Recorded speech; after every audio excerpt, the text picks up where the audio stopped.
I had a car accident, like a head-on collision, and then I went through PTSD, post-traumatic stress disorder, and depression runs in my family. My dad was a manic depressive, his dad was a manic depressive, his dad was a manic depressive, so the PTSD set off the depression in me, I guess you'd say.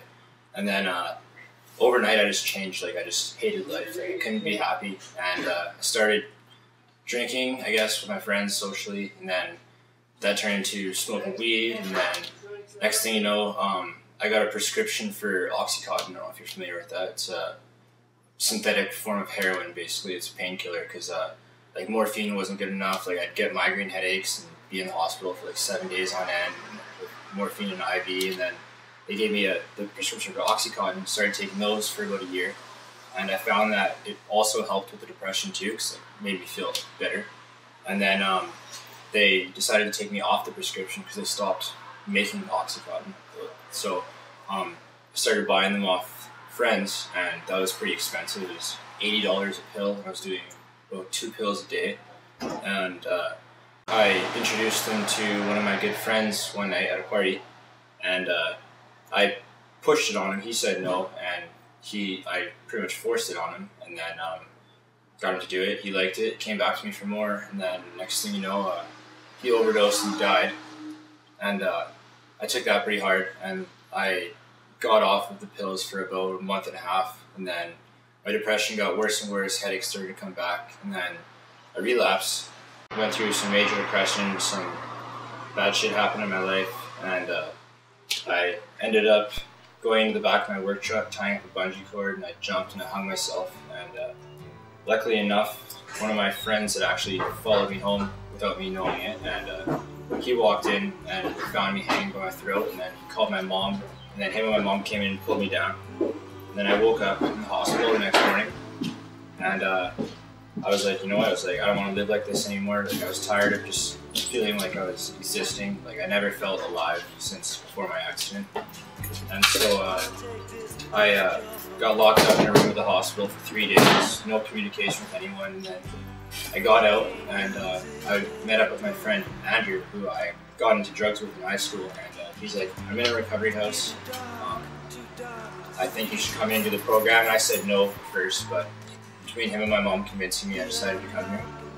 And since I've been here, my life is completely turned around. Like I've only been here 15 days, and I came in feeling completely broken. I hated myself for the things I'd done. I hated life. I just didn't want to live anymore. I didn't know like why I was still even here. And in the time I was here, I was staying clean, and I went on antidepressants again, and they're starting to work now. And with the help of these guys, they've really showed me how to be patient and deal with my problems rather than running to the first thing that makes me feel better. I can't shoot them anymore. I was clean and sober for 6 months. I was a bartender, bar manager for most of my life. I worked in the industry. I met Fred at a AA meeting, and I couldn't go back to working in bars because I was trying to stay sober. So I asked him if I knew what he was doing. I didn't know what recovery houses were, but I knew he was doing something, and I said, can I volunteer for you? Absolutely. Yeah? So you have really good personal relationships with all of them? I do. I've had to, it's taken a number of years to develop boundaries that allow me to leave this environment and these guys here when I go home.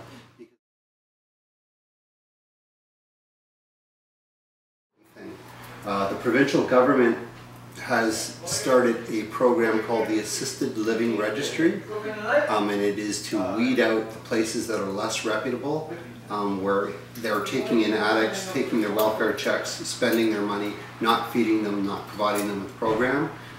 So you're required to follow a number of protocols, answer questions, fulfill requirements to be on this registry.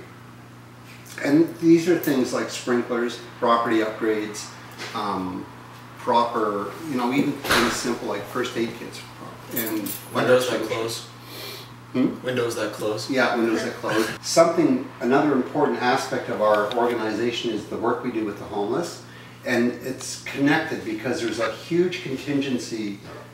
A large percentage of the homeless are addicted to something or other, crack, meth, whatever the flavor of the month is, right? We did a formal count of the homeless in the Tri-Cities, and the count was 280. I don't have the numbers in front of me, but it's either 260 or 280. And the last count that they did this last year, the count was 60 some. So we have either housed in treatment or their own housing, virtually, well, most of the homeless in the Tri-Cities.